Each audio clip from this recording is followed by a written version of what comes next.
I've been involved in over 300 real estate negotiations in just the past 5 years. Negotiations are not random. There are patterns, predictable reactions, and mistakes that can cost people tens of thousands of dollars without them even realizing it. So in this video, I'm going to break down the exact strategies and tactics we use to help our clients win, whether they're buying or selling.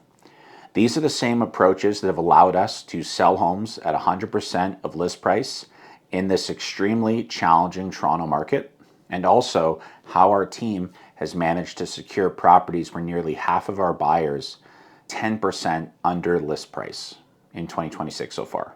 I'm going to walk you through things like anchoring, lowballing, tactical empathy, when best and final actually works, inspection negotiations, and a few other tactics. Even a fascinating negotiation lesson from World War I. But most importantly, I'm going to show you how each of these situations should be approached depending on whether you are the buyer or the seller in that situation. Because great negotiation isn't about being aggressive. It is an art. And once you understand the psychology behind it, everything starts making a lot more sense. And the reason all of this works the way it does really comes down to one very powerful force that quietly shapes almost every negotiation, and it's called anchoring. The idea with anchoring is actually really simple. It's just the attempt to influence where the price conversation begins, not the final price. It's just the range where whoever is starting the negotiation wants to start. So let's look at this from the buyer side first, because this is where anchoring becomes very easy to mess up. So when buyers anchor, what they're really trying to do is they're trying to gently pull the entire price discussion into a range that feels more favorable to them. That's it. Now, they're attempting to establish a different starting frame for the negotiation than what the property is listed for.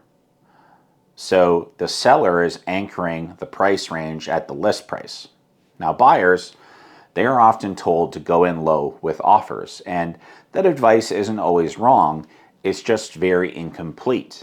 So going lower can absolutely create leverage for you, but if you go too low and something completely different happens, instead of influencing the conversation, you might trigger bad emotion. The seller might not see your strategy, they might see disrespect. And the listing agent, they might not see positioning, they could see you as a waste of time. And once people feel irritated or insulted, the entire tone of the negotiation can change instantly. Suddenly you're not discussing price logically anymore, you are managing reactions. And that's why I will never drop just a low number and hope for the best. If I'm going to deliver a punch to the other party, I want to cushion that punch. So I'm going to show comparable sales. They become very important here. Not because they justify price. Sometimes there are gray areas of what a property could be worth, but you include those comparable properties because they change how the offer feels to the other side. So there's a massive psychological difference between here's our low offer or here's how we arrived at this number based on recent sales. So one feels confrontational, the other feels reasoned. And so in a negotiation, perception will always drive behavior. So even then, anchoring too aggressively though sometimes can produce the most predictable reaction in real estate, which is the full asking price counter. And sometimes when clients go, what does that mean when they countered us at full asking price? They didn't even give $1 off. Sometimes they'll charge a few thousand more than ask price. And I always have to tell the client, well, it's essentially the other party giving us the middle finger, right? Why buyer anchoring really isn't about how low you can go. It's about how low you can go while keeping the other side willing to play. Because dead negotiations, they don't produce discounts or results. Conversations do. Now, from the seller side, anchoring happens too, but it's far less obvious. And so most sellers assume anchoring begins when they receive an offer. In reality, it has to start much earlier. long before numbers ever hit paper from the buyer, right? So buyers are already kind of a price expectation about what they think the home's worth. That starts during the showings. It starts during casual conversations with their agent and looking at some comps. But most importantly, it happens through the advice of their agent. And so before every offer, the buyer agent usually contacts a listing agent, right, me, to see where we are at on price. And they will try to discover why the seller is moving, if we've had any offers, right? And I will explain how I handle that dialogue later in this video. But buyer agent calls me and they give me a heads up that something is likely going to get submitted. Because at that stage, the buyer agent is actively guiding their client's price expectations. And so here's something a little bit fascinating about markets like Toronto. A large percentage of agents simply don't do many deals or any deals a year. So a lot of the agents I'm dealing with, sometimes on the other side, if they're using their family member or a friend of theirs, they can get easily influenced by me. And I can coach them on where the price needs to be. I can give them talking points for their clients to sell the price I want. And I also explain why the property is worth what we want. So I will send them an email with hand-picked comps that I want to anchor our price with. I will send them a one-page document of all the potential upgrades that were done in the property or unique features. I'm not the type of listing agent who tells a buyer and their agent, go ahead, put something on paper. Because once an offer shows up, the seller is left wondering, why the hell did they start so low? So my job is to shape the conversation before it even begins.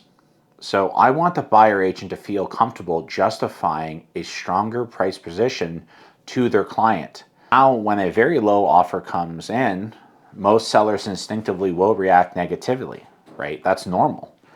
But the buyer is usually hoping for a counter offer.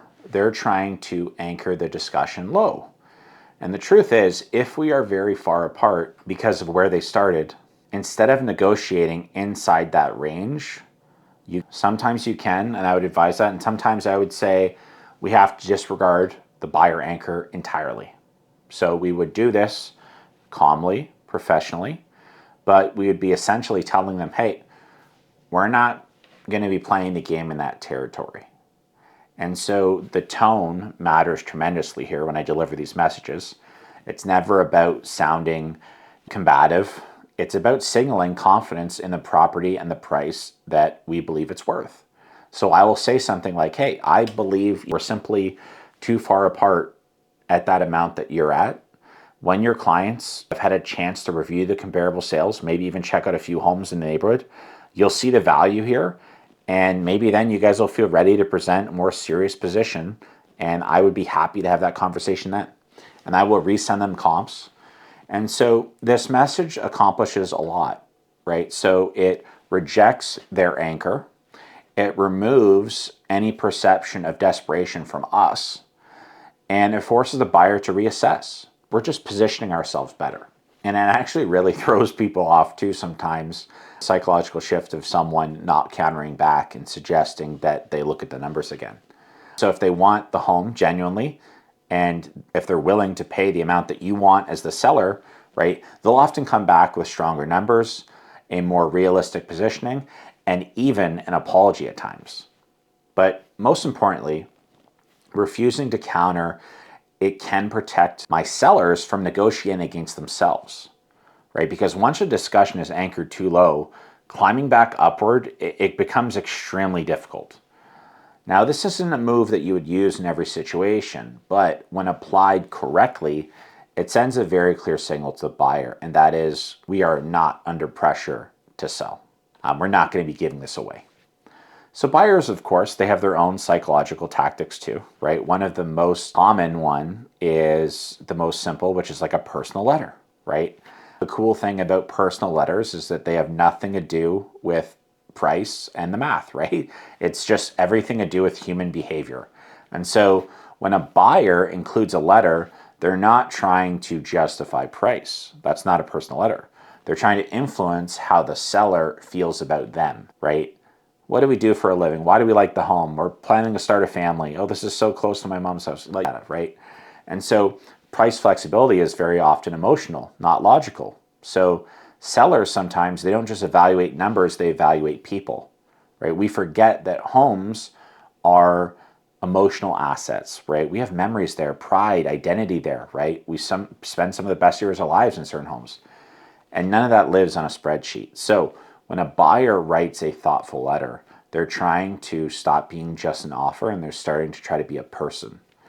Does it guarantee success? Of course not. But it can absolutely change dynamics without question, especially when a buyer is hoping for what I would call an emotional discount, right? Because if flexibility occurs, it's usually driven by that.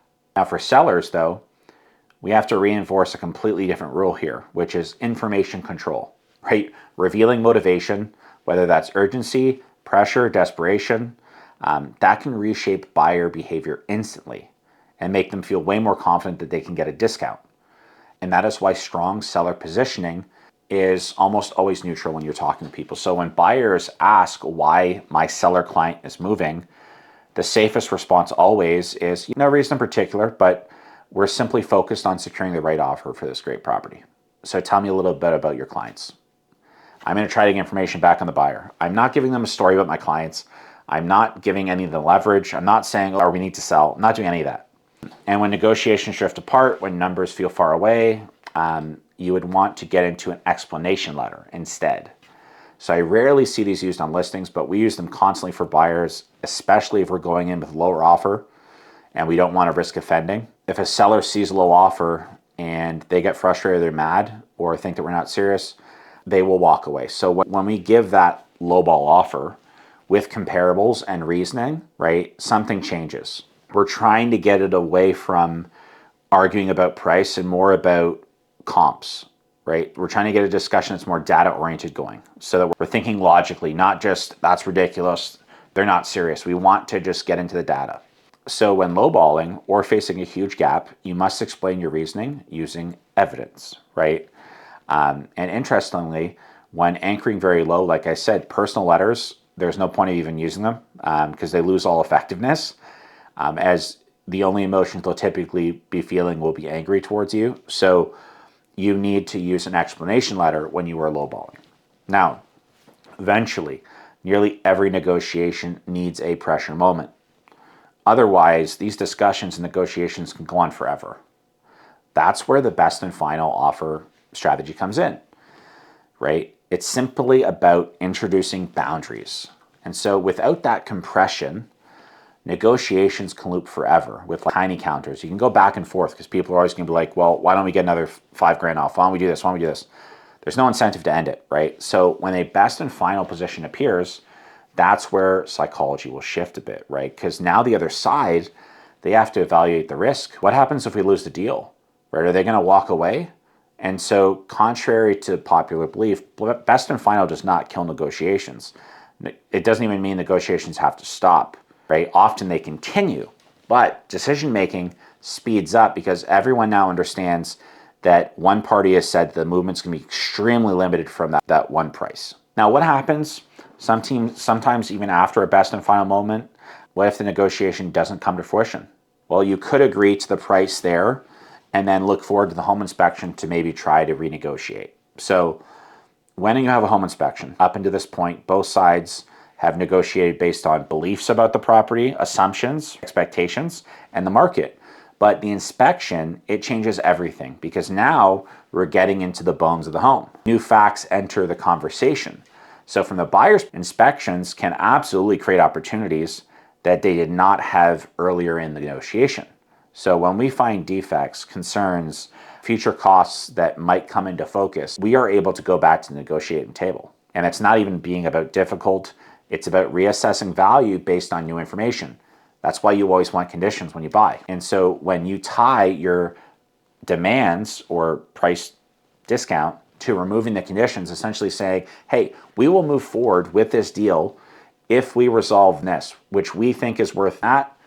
And so if you give us this discount on price because of all these issues we found, we will move forward right now. And so this gives buyers a really big leverage point here. And for sellers, how do you combat this? Well, it's why pre-listing inspections can be incredibly powerful for you. You need to address issues early, you need to acknowledge them up front if they're there, and you need to price accordingly. Either way, you need to control the narrative instead of reacting to it. Now, another thing that helps in negotiations is irrevocability timelines.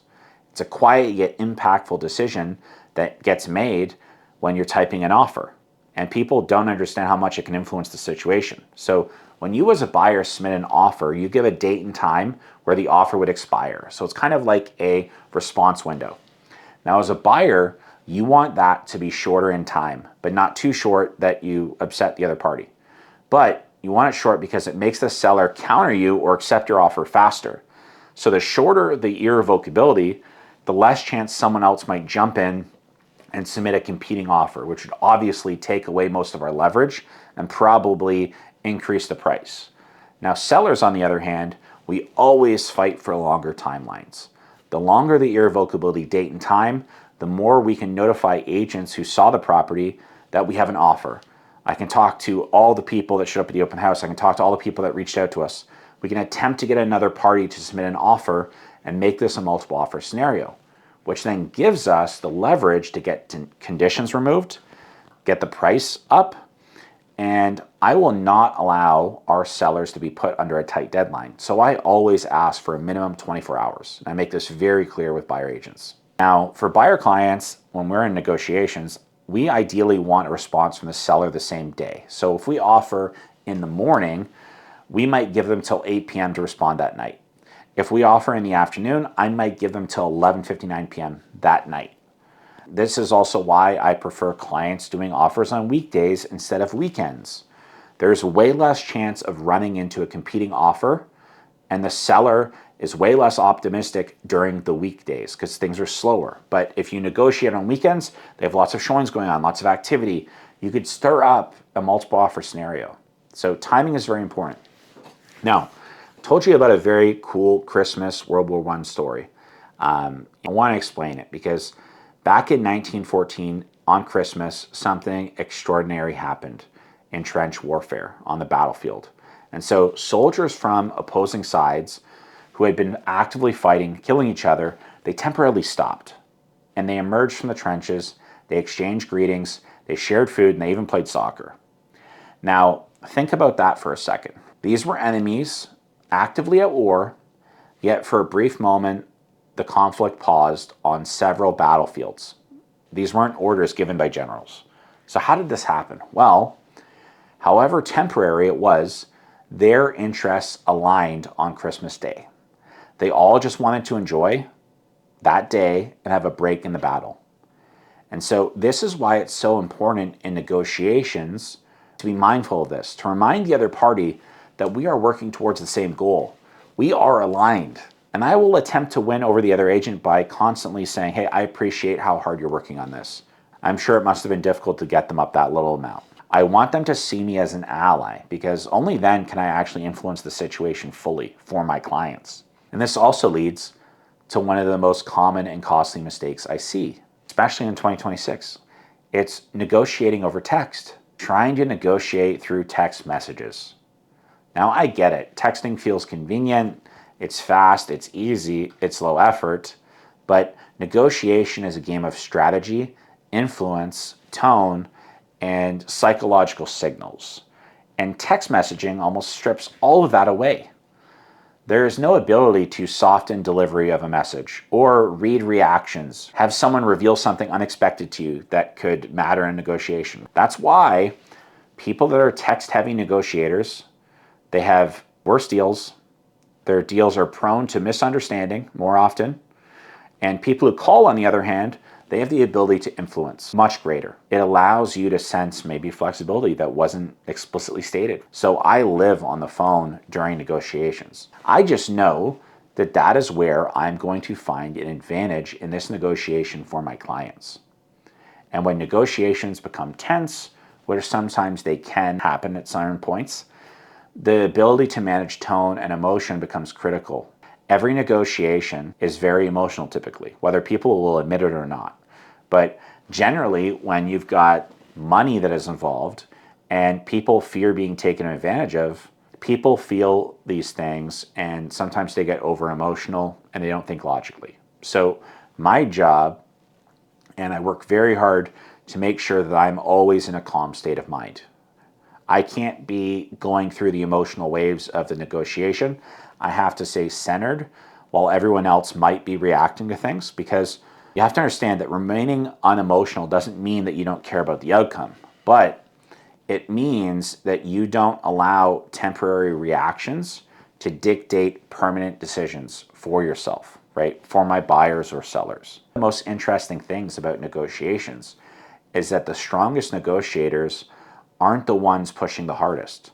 We are the ones quietly guiding the conversation, almost like I'm coaching the other side without them realizing it.